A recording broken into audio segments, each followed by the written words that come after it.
তিনি কখনো আশাহত দেখি নাই।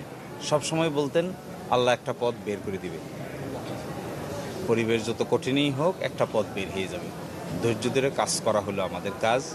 আইনজীবীর কাজ হলো চেষ্টা করা, আর বাকিটা আল্লাহর উপর ছেড়ে দিতে হবে। আর একটা জিনিস আমাকে সাংঘাতিকভাবে মোটিভেটেড করে, উনি যদি আমাদেরকে কোনো কিছু বলতে চাইতেন তাহলে উনি প্রক্রিয়া করে বলতেন।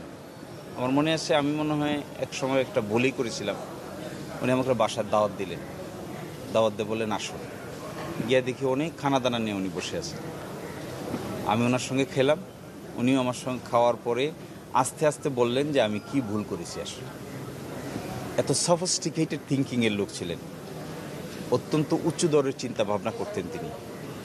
এবং খুবই ইন্টারেস্টিং, আজকাল আমরা মানুষের মধ্যে যেমন ঔদ্ধত্য দেখি, গর্ব অহংকার দেখি, উঁচু গলায় কথা বলতে দেখি, ক্ষমতার দাপট দেখাতে দেখি, উনি কোনো দিনই এটা পছন্দ করতেন না। উনি সবসময় আইনের শাসন প্রতিষ্ঠা করার জন্য বিনম্র চিত্তে চেষ্টা করতেন। কোর্টের প্রতি ছিলেন বড় ধরনের আস্থাশীল। কোর্টকে উনি কখনো এলোমেলো ভাষায় কথা বলতেন না।